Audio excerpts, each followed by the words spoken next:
We're going live. Andy, we're live. Take it away, guy. Welcome to OZ NewsHour. I'm Andy Hagans here with Jimmy Atkinson. Today is June 24th, 2024, and we are covering the most important stories in the world of opportunity zones. We're talking about opportunity zones. We're talking about opportunity zones. Jimmy, is that the Independence Day flag that you're waving? The Independence Day flag. It's the Team USA flag. It's the summer flag. It's the U.S. Congress flag. It's just all things USA flag. We're in the middle of summer here, and it's our last show before Independence Day. So figured I'd get a little patriotic here, Andy. We were talking about U.S. Congress a little bit later in today's episode, but Andy, what's new with you? I don't know that I necessarily associate the U.S. Congress with patriotism, but I think this is our official July 4th episode, even though it's a couple weeks before July 4th. As you said, the last time we'll be checking in before a holiday. I'm doing great. I'm having a great summer, getting some baseball in, going to some games, going to some kids' games, and just enjoying not having to do the 20-minute commute to school each day. How about yourself, Jimmy? I'm doing great. Same here. A little more downtime these days, and we're heading out on vacation end of this week. So looking forward to that. Andy, always great to see you here, man. And I think today we're talking about OZs. Are they making a comeback? So why don't you tee us up?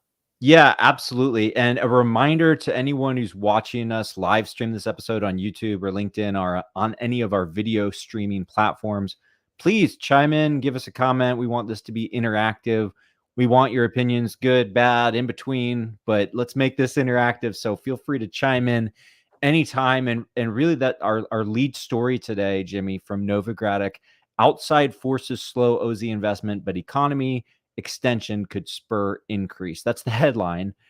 And really this article, Jimmy, was just chock full of, I think, good quotes and just sort of sound bites. It seems like everyone in this whole OZ investor developer community thinks that this program could be due for a huge comeback if it gets extended. Was that the lead to you? Was that the take home from this article? That was the take home from me. Yeah. And it shouldn't be any surprise. Champions of the industry within the industry are championing a extension that would give the program more runway. And we're all optimistic. One, that the extension hopefully will go through at some point next year. And two, if it does go through, it stands to reason that it should increase or result in an uptick or a comeback in opportunity zones, Andy. That's exactly right. Yeah, but it's sort of interesting that the whether it gets extended or not shouldn't affect where my investor dollars go in 2024, right? Because the program is still around for a significant amount of time. Certainly, if you have any capital gains that you've recently realized or you're about to realize, whether it gets extended a couple of years from now doesn't really matter. But I think what does matter, it does matter a little bit. It matters for two reasons. One, it matters psychologically. Some investors have just heard that opportunity zones are winding down, and perception-wise, a lot of investors just kind of fear, or they have these hangups about, well, the opportunity zone program, it's ending, it's not getting renewed. Why would I put my money there, right? So that's number one. Number two is, and this one's actually a much more practical reason, is your deferral period is only through the end of 2026 now. Now, if you were an investor in 2019 or 2020, that was a pretty long deferral period. That was a 6 or 7 year deferral period. But now, here we are sitting in the middle of 2024. Your deferral period is only 2 years. So if it does get extended, now you're talking about a deferral period of longer than that. But sorry for interrupting. No, I think you're absolutely right. And I think that psychological aspect is probably underrated, underreported. We know that investors of all stripes, and this certainly includes real estate investors, are, psychologically motivated, right? Prone to certain behavioral patterns, psychological patterns. So I think there's that. One other aspect though, because this article quoted some sponsors and developers as well. If the program is going to sunset, I think sponsors and developers will just stop doing projects, even if there is some runway left. real estate projects, especially ground up construction, require a tremendous amount of runway, right, Jimmy? So I think that some sponsors, developers are really starting to look elsewhere outside of opportunity zones. Whereas if the program got extended, let's say even by 2 or 3 years or something, I think that would also affect the number of sponsors, developers, the energy, time, and attention that they're giving to OZ projects. And in turn, I think that the quality of projects and offerings does drive some of the capital inflows into OZ funds, right? I mean, I don't look at it as being totally fixed, right? No, that's 100% correct. By the way, I know of at least one sponsor told me at the end of last year that they're not doing an OZ fund in 2024 because it hasn't been extended yet. And they're having a harder time convincing their investor base to invest in a program as great as it is that is going to expire in a couple of years. I highlighted this quote here from Jeff Feinstein, Andy, our friend from Pinnacle Partners. He said that the looming deadline has affected their sourcing strategy. So they haven't at Pinnacle stopped doing opportunity zone investments, but they've changed their strategy. I'm just going to read this quote if you don't mind. He says, "I think it's reflected in the types of projects we're pursuing," Feinstein said. "In the early days, we pursued land acquisition, which is an early stage investment. We no longer do that, so we only see permit-ready projects. There's a greater risk if we don't get an extension, so we're cognizant of the timing. We need much greater precision, visibility, and a high confidence of the ability to execute on a project." Because to your point, Andy, there's just less runway there. There's less margin for error with this deadline approaching just 2.5 years from now for eligible gains to get triggered and rolled over into OZs. Yeah, absolutely. And I just asked a question in the chat. I'm polling anybody watching this live on YouTube, LinkedIn, or whatever streaming platform. Feel free to leave a comment, but I just want an informal poll. Who thinks it's going to be extended? Maybe not get extended. I'm actually, Jimmy, I'm going to confess I'm 50-50. And I know, I think a lot of folks in the OZ industry are more bullish, and I respect that. But just being honest, I view it as a coin flip right now. But one other quote from friend of the show, Jeff Feinstein, Jimmy, since you already quoted him, later on in the article, he says if there is an extension, it will be a triggering event. We'll get a rush of capital into the program. He's using the word triggering, not in like a Gen Y negative kind of a way, but in a good way. It's going to trigger, a rush of capital. And I agree. And sometimes it feels like that is what the OZ program needs right now, is some good PR. We're always trying to cheerlead that on the show. But to me, regardless of, whether the program gets extended, as well as, I understand the tax benefit is still slightly less. There are still good funds. It still is a tremendous tax program if you have capital gains. And I think a lot of folks are sitting on capital gains, especially this year with the market near or at all-time highs. So I'm going to cheerlead it either way. But I have to say, this prospect is just exciting. I just honestly would just love to wake up to the headline, "This has been extended."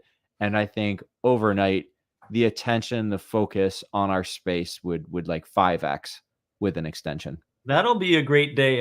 And by the way, the day or maybe the day after opportunity zones get extended, Andy, I think you and I have to agree to get on an emergency podcast episode of the OZ NewsHour show here.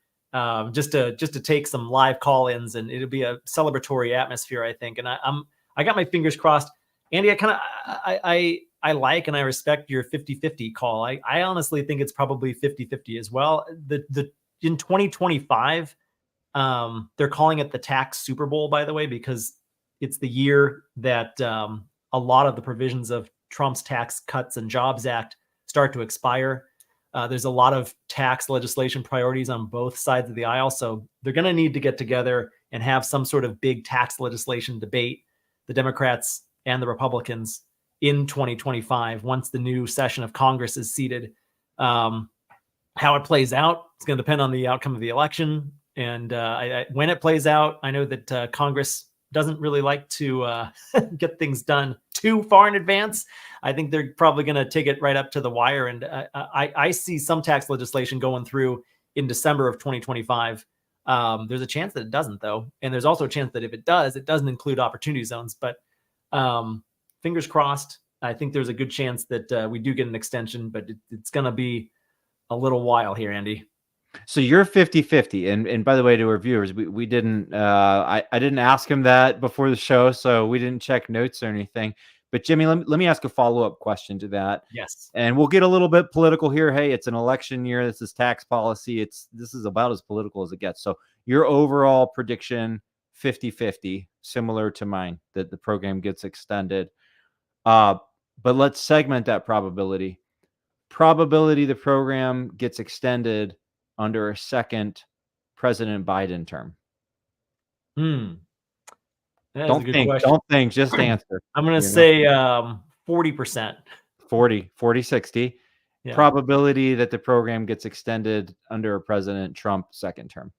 I'll say 60%. Yeah. So I was going to say 30-70 and then 70-30. So we're pretty close on that. But I do think that the likelihood is significantly higher if President Trump will win the upcoming election. Former President Trump, I should say. Although, we still see some bipartisan support, but it feels like it's a little bit weaker now than it was several years ago when the legislation was originally passed. But Jimmy, thank you for your candor there, and we'll see what the future brings. I'd like to move on to our next story. Jimmy, this is a follow-up on Erie, Pennsylvania. Erie, I feel like we're always returning to Erie in the show, but that's okay, right? Obviously, we're OZ guys. Erie, Pennsylvania, very committed to opportunity zones. Tell us about the story. Yeah, well, there's a couple of reasons why we talk about Erie a lot. One of the main sponsors and co-sponsors of the opportunity zones legislation is Congressman Mike Kelly, and Erie is the big city that falls in his district in Pennsylvania. So he's always talking about Erie in regards to what a success it's been with the Opportunity Zones program. The second reason we talk about Erie is, one, that connection with Congressman Mike Kelly, but two, the Erie Downtown Development Corporation in 2018, when Opportunity Zones was first rolled out, put all of their weight behind Opportunity Zones, and they really did a tremendous job of getting a lot of private capital dollars and institutional capital dollars into their city to revitalize the city. So I would say there has not been another city in the country that's been more of a success under the Opportunity Zones program than Erie, Pennsylvania. But to turn our attention to what we're covering here now, the last story that we covered was, hey, is Opportunity Zones going to make a comeback? The answer is, well, it kind of depends if legislation gets extended or not. Mike Kelly is the congressman in the U.S. Congress who is doing his best to make sure that it does get extended. He is constantly pounding the pavement and pounding Twitter and releasing news articles about how great opportunity zones are. Here's a tweet from him from, when was this? Just last week, about, I look forward to meeting with stakeholders and community leaders as part of the community development tax team as we gear up for the 2025 tax debate, hashtag opportunity zones, kind of retweeting a photo op that he did with some heavy hitters in the opportunity zones industry. By the way, included here is Alex Floxbart of Opportunity, Alabama, alongside Representative Mike Kelly. Alex, we didn't talk about a couple of his quotes, but he was quoted in that Journal of Tax Credits article that we just referenced. And then here's our friend Shay Hawkins, fellow OZ Insiders member. I know a few of the other folks in this photo as well. But Representative Mike Kelly was gracious enough to meet with a lot of Opportunity Zone stakeholders earlier this month in his office. And, he wants Opportunity Zones to not just be extended and renewed, but to be even better next time around. He wants it to have more of an impact on rural America, and he wants more communities to be able to access it. And to that effect, Andy, he recently penned this article in the Erie Times News, which I'll summarize in a moment. But Andy, what do you think of Representative Mike Kelly? Do you think he's doing the right thing here, making opportunity zones kind of his pet issue heading into election season here? Well, I love it. I mean, I wish that, more congressional representatives would make it a pet issue. I think it's a great issue, especially when you think about, in the House or Senate, representatives and senators, they love to come back to their state with wins, with local wins, right? And so ground up construction taking place in economically disadvantaged areas of your state or of your district, to me, those are such a tangible win that a member of Congress can deliver, to their constituents, that, they can come back and brag about it. So I think it's a wonderful issue, really, for a representative of either party, if they're willing to get behind it, especially because it, had bipartisan support. So for, an economic type issue, I think it's easier for a Democrat, for instance, to get behind. And of course, Republicans can get behind it. I wanted to ask you, Jimmy, why haven't we had Mike Kelly on the show? I feel like representative. I feel like he is a friend of the show. I've never met the guy, but I just feel like any friend of Opportunity Zones is a friend of mine, right? Do you have any contacts in his office or mutual acquaintances? Well, we do have one mutual acquaintance, and it's the aforementioned Shay Hawkins. And I have actually my last phone call with Shay a few days ago. I did tell him, hey, if you can get me introduced to Representative Mike Kelly's PR team, I would love to have him on the show at some point down the road. So congressmen are extremely busy. Their schedules fill up, and they also have to be pulled frequently to the floor to vote for something. So sometimes you'll schedule something with them, and then last minute they can't make it. But we're doing our best to try to get Congressman Kelly on the show, because I don't think there's a better representative for Opportunity Zones than him, pun intended there. Andy, just to kind of round out this article here, he can. I'll start with the conclusion. He concludes it by touting the Opportunity Zones Transparency Extension and Improvement Act. That is the piece of legislation that the Opportunity Zones industry, everybody from the Novogradac Working Group to the EIG Opportunity Zones Coalition to my OZ Insiders Group, to individual members within the Opportunity Zones community. This is the one piece of legislation we're all throwing our weight behind to try to get packaged into a comprehensive tax legislation vehicle in 2025. So that's what he's touting. Also, he wants more communities to benefit from this legislation the way that Erie has.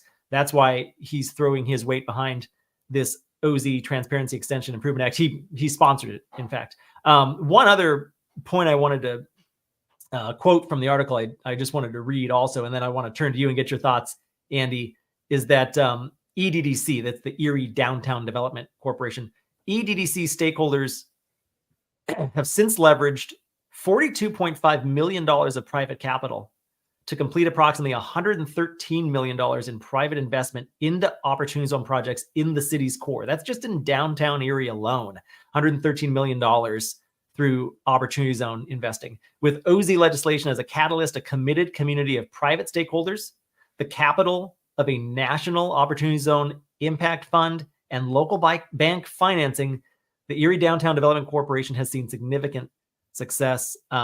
Congrats to EDDC. By the way, we had them on the podcast way back when. I think it's been about 4 years ago now.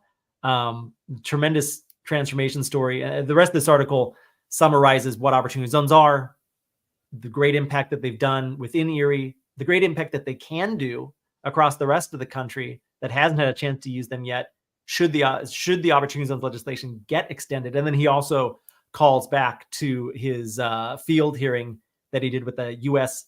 House Ways and Means Committee in Erie, Pennsylvania, which we covered on last month's episode of OZ NewsHour. Andy, any other additional thoughts on this story before we move on? Just one more, pertaining to Erie, Pennsylvania, Representative Kelly. I do think, back to politics, and Jimmy, I follow politics. To me, it's almost like a sport. I just Yes. I'm interested in it, and I like to check the polls and all that sort of thing. The fact that he, I don't want to say he's running on Opportunity Zones, but the fact that it's sort of one of his pet issues that he touts a lot and talks a lot about, I think is politically astute of him. I just pulled up the Real Clear polling average, presidential polling average for Pennsylvania for the 2024 election. And these are 5-way polls. So they're not head to head, they're 5-way. But the last 10 polls, there's one that's a tie, and then the other 9 more recent ones all have Trump ahead by a couple points in Pennsylvania. So I do think, given the higher inflation, given general pessimism of the economy, I think it is smart strategy for Republicans to run on the Trump tax cuts, on renewing the Trump tax cuts. I think this is it. Did I find the right one here? You found that? That's it. Yeah, okay. That's it. So here's the last several here. Yeah, you're right. So I do think it's politically astute of him to lean into Trump tax cuts, including opportunity zones, and hopefully, more representatives in Congress will be leaning into them, not being afraid of them. I think, again, in these swing states, especially in the Midwest, upper Midwest, I think maybe we'll see some more of that as the summer goes on. And again, politics aside, I'll take any opportunity zone friend I can get of either party. So, just interesting to see it sort of become an issue in Pennsylvania, even politically, in campaign season. So we'll keep our finger on the pulse of that and cover that story as the summer goes on and into election season. We'll cover that in as much as it is relevant to opportunity zones. And with that, Jimmy, let's move on to our next story. We want to recap and preview our next masterclass at OZ Insiders. But first, for any of our viewers or listeners who are not yet aware of your mastermind group, what is OZ Insiders? OZ Insiders is the premier private mastermind community for high-performing opportunity zone professionals and investors. So if you're a tax accountant or an attorney, there's great networking to be done within OZ Insiders. If you're an investor, or maybe you're a developer or a deal sponsor and you want to take your opportunity zone strategy to the next level, we can help you get there at OZ Insiders. It's a great group of like-minded folks. There's about 50 of us in the group now, and we get together once a month online via a Zoom call to take a deep dive into one particular topic of the Opportunity Zones program. I'm going to go now to the calendar. You can learn more at any time, by the way, by heading to ozinsiders.com. You wanted me to recap the last event first, though, I think, Andy. So our last event that we had, by the way, all of our meetings we record and we put them available online for online viewing on demand for all of our members. Our last masterclass was hosted by Brett Siglin 1 month ago. He did a class on, or I'm sorry, I should say 2 weeks ago, earlier this month, he did a masterclass on financing opportunities on deals. Brett did a great job here. He actually walked us through how financing has changed over the last 24 months. We looked at a term sheet, a debt term sheet from 3 years ago, and we did a debt term sheet from today, and the terms were starkly different. Not only the interest rates gone way up, but some of the other terms have just gotten a lot harder to finance deals in real estate, and in particular opportunity zones, over the last couple of years. That was a really fascinating look behind the scenes of what's changed with debt financing over the last 24 plus months with Brett Siglin. Our next class Jimmy, sorry to interject. I know Brett listens to the show sometimes. So he does. I just have to say, this was one of my very favorite master classes of the year. I mean, it was awesome. Just the concrete, on the ground data and information that he provided during the master class. I was like literally taking notes. So Brett, kudos to you for putting on such a good master class. And I have to say that this master class alone to me is worth the annual cost of a membership, because really, really, really good information in there if you're thinking about investing in any deals or putting together any deals. But anyway, I just had to give that plug for Brett's masterclass, Jimmy, because I really enjoyed that one. And I know we have another good one coming up. We do. We've got another good one. Hopefully it's a great one coming up from Jerry Ryson. Jerry Ryson's teaching a masterclass on Opportunity Zone Development Joint Ventures. That'll be the Monday, July 8th, coming out of our 4th of July holiday weekend. Hope you'll join us on Monday, July 8th at 3 p.m. Eastern Time. Jerry is a longtime friend of the show, a longtime friend of mine within the Opportunity Zones industry. He's an attorney based in Dallas, and we met very early on in the Opportunity Zone, the life of Opportunity Zones. He hosted a great conference out here about 5 years ago, and he's been a phenomenal resource for me over the past years. So Jerry's going to be teaching this class. We were just on the phone this morning, and what he's going to do is he's going to do something fairly similar to what Brett Siglin just did. He's going to do a walkthrough of a JV term sheet. An Opportunity Zone JV term sheet, and he's very thorough and very knowledgeable about the law, about securities law, about business law, and about Opportunity Zones in particular. So I'm really looking forward to that one. And we got a couple more master classes scheduled for later this summer. Crystal Rutkowski is going to be teaching our August master class on raising capital from RIAs and independent broker dealers, and then Angela Wong and Heidi Wheatley are going to be instructing a class on retail and direct marketing practices for Opportunity Zone funds. So, some great master classes we have scheduled that are coming up before you know it here, Andy. And I think we're going to add some more master classes here before you know it. I think we'll probably have this one filled in before our next meeting here, Andy. What do you say? I love them. I've been really enjoying these lately, and I think over time, we've really built the best on-demand educational resource available for investors or sponsors or any professional who wants to learn more about the Opportunity Zones program. So again, thanks again to Brett, and looking forward to this next one with Jerry Ryson. And Jimmy, speaking of friends of the show and experts, the OZ Pitch Day recordings are now available. They're now online. I know you had a panel with several experts and friends of the show. We also had several excellent presentations of Opportunity Zone offerings. So give us the highlights, because this was an exciting, sometimes people think, oh, summer is a little quieter with events, but this was a barn burner. This was a very exciting pitch day. It was a very exciting pitch day. This was unless I lost count, I think this was the 12th OZ Pitch Day that we've done. We did our very first OZ Pitch Day in November of 2020, and since then we've been doing 3 a year. I believe this was our 12th one. We just had so the fall will be the 14th pitch day. Yeah, I think so, because we skipped floor 13, right? That's exactly right. Okay, exactly right. Go on. So yeah, this one was just a couple of weeks back. It was a great live event. We had over 700 people register for the event. We typically have like several hundred people that register for these events. We had a few hundred people show up the day of live, and for those of you who haven't been to an OZ Pitch Day, there is a lot of pitching by funds and OZ deals to investors, because they're raising capital and because the investors in our audience want to see deal flow.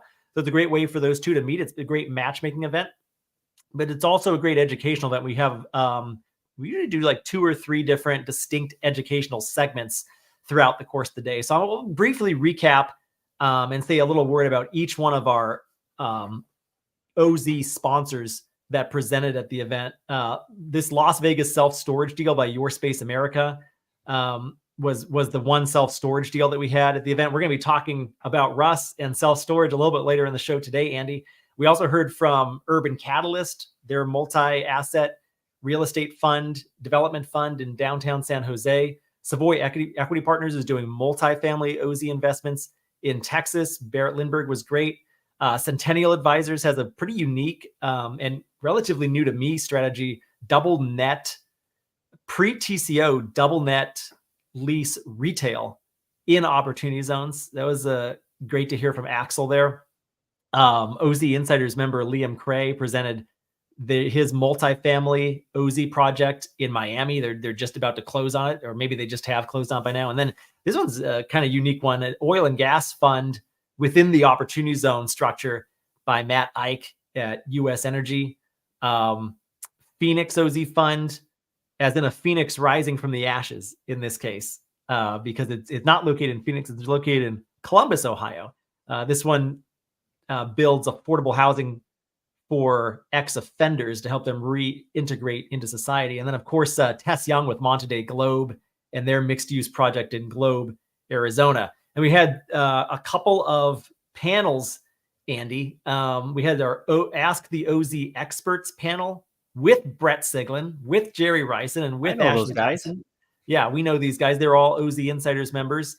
And then three more OZ Insiders members joined me for a panel on why invest in opportunity zones now. So we discussed, like we did at the beginning of the show, Andy, like, hey, opportunity zones, are they kind of fizzling out? Are they going to make a comeback? We made the case for why now is still a great time to invest in opportunity zones, even though the program is winding down and is going to expire unless we have an act of Congress renew the program. This was a really informative discussion. All of these videos are available on our YouTube channel for free for anybody to watch at any point in time. We'll link to them in the show notes for today's episode. Andy, what was your favorite segment? Or maybe you got a couple of segments that you really liked from OZ Pitch Day. Well, I might get to that later. Okay. My favorite segment, but I just want to compliment the panelists and Jimmy, you for hosting the panels, because those are always excellent. They're probably my favorite part of the day.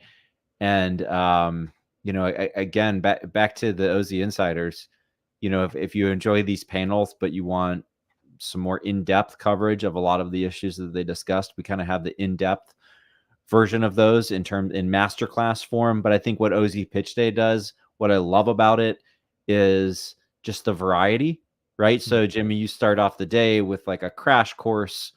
What is the OZ program? How do I take advantage as a high net worth investor?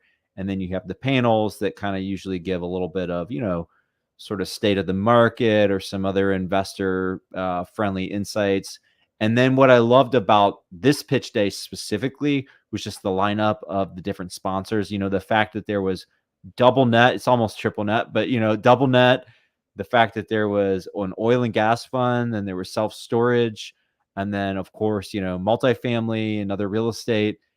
It was a really diverse set of asset classes, so which I enjoy. Like I like investing. I like alts. I like macroeconomics. So getting all those sort of diverse viewpoints as an investor, I thought was awesome. And I agreed, by the way, with the conclusion, I think, of that second panel, which is this is actually still a very good time to invest in OZs as an investor. Market psychology be darned. I think that's absolutely right, Andy. Well, thanks for watching. Thanks for tuning in. Thanks to everybody who may have tuned in for that. You can learn more about OZ Insiders by heading to ozinsiders.com. And you can learn more about OZ Pitch Day and watch all of the recordings from our last session by heading to ozpitchday.com. And before we move on to the next story, Andy, just one more plug. We will have a fall OZ Pitch Day event in November. It's scheduled for November 14th, 2024. And registration for that event will open in August or September. We'll send an email out to all of our followers when registration does open up, and it'll be post-election too. So we should know who won the presidency and who won the House and the Senate as well. So we'll have a little bit more insight into what may happen with tax legislation at that point in time too.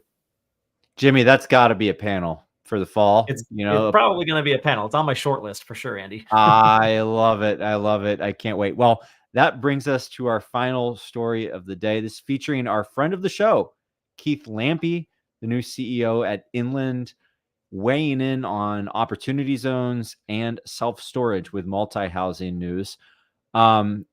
Jimmy, this was a really interesting interview with Keith. I mean, first of all, he's smart as a whip. I've interviewed him several times. He's very transparent also, I think, and one thing I appreciate about Inland is they, with alternative investments, certainly with OZs, you have some sponsors who are younger, who are newer. Inland is to me, it's a more venerable company in the alternative investment space. They've sponsored projects over multiple real estate market cycles. So they've been around. And I thought that Keith shared some really interesting insights about self-storage.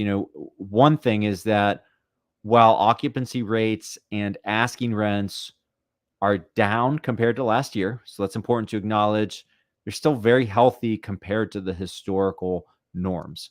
So really it's you could say that the sector seemed to be overheated. Maybe there was so much attention on it. That might be sort of a casual take. But if you look at the underlying fundamentals, they are still very healthy. And in self-storage, Jimmy, rents reprice monthly, right? So it's not like there's like some huge lag with self-storage rents.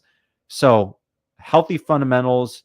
And then Keith mentioned new supply is going to be tapering, right? Because higher interest rates for construction loans, higher cost of construction means that there's not going to be so much new construction of self-storage.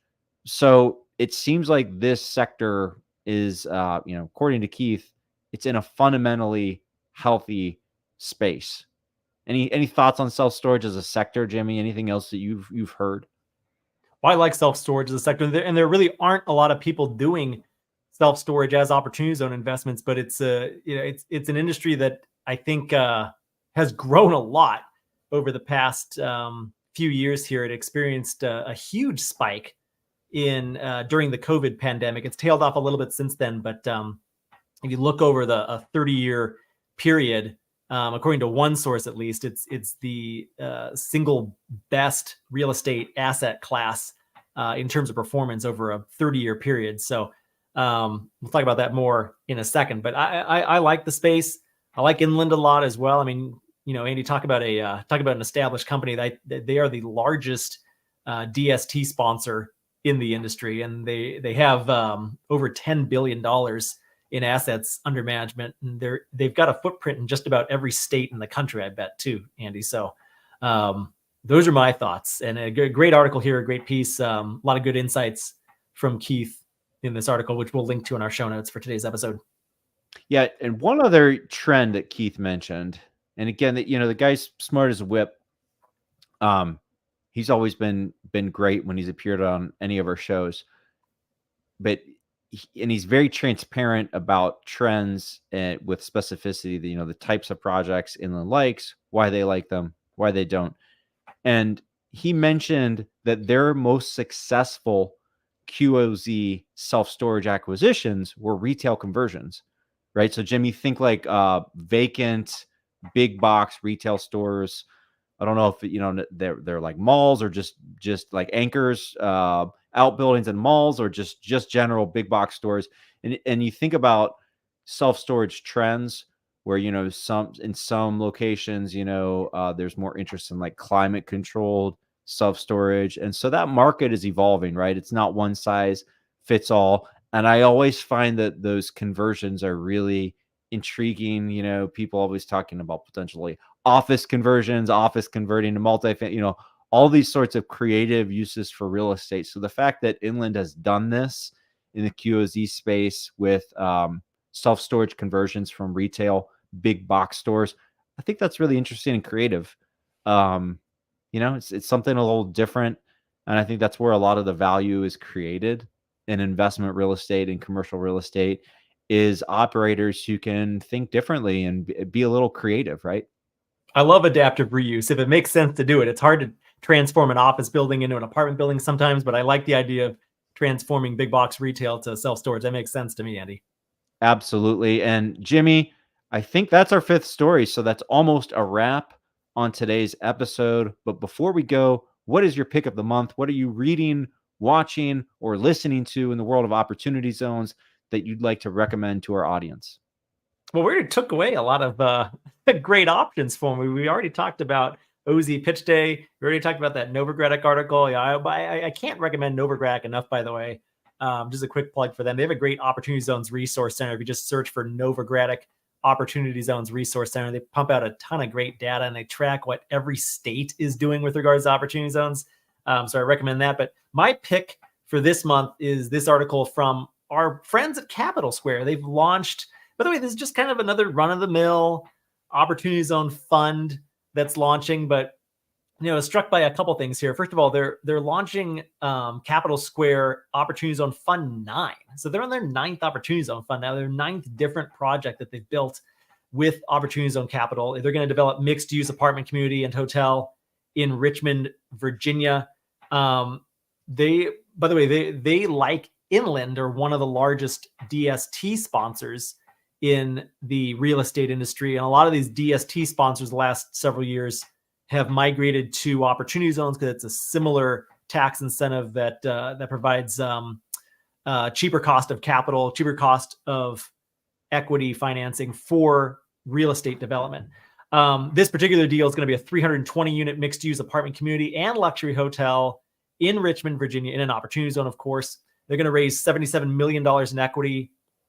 And by the way, when they say they're going to do it, they go out and they do it. I think they've hit their targets on all of their opportunity zone deals to date. They just keep rolling them out. They have a huge investor base, so they're able to raise this capital. Let me see if I can get to what we're looking for here. Here we go. So Capital Square is one of the most active developers of opportunity zone funded multifamily projects in the country.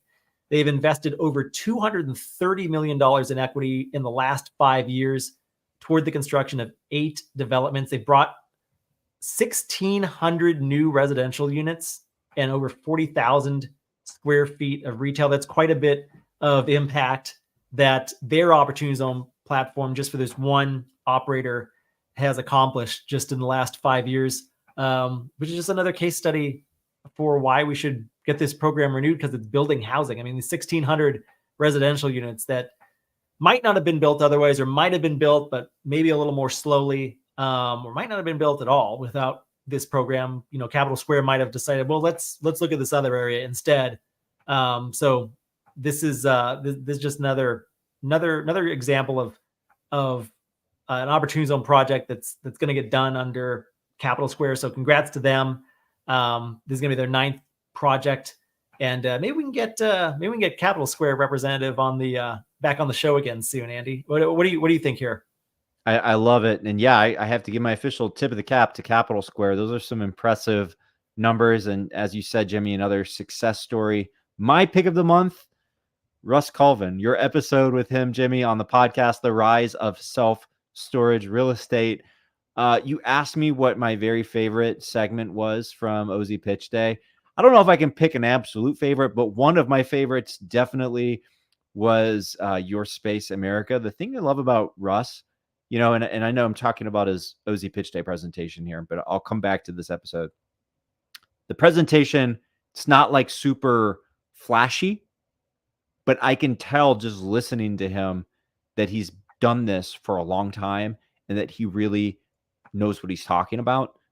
It's not so much the design of his deck, so to speak, but the confidence with which he gives his presentation. So it's always an enjoyable one for me. I always get some nuggets about the self-storage space.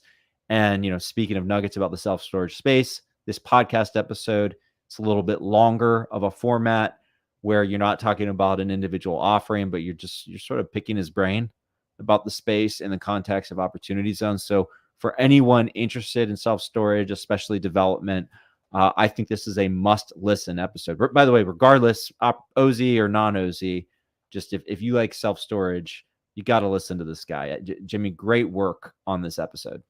Thanks, Andy. And I think I totally agree with your assessment of Russ Colvin. The guy knows self-storage better than anyone else I've ever talked to. He pretty much lives, eats, and breathes self-storage, and he's been in the real estate development industry for, I think, probably about 30 or 40 years. So he's got a lot of experience.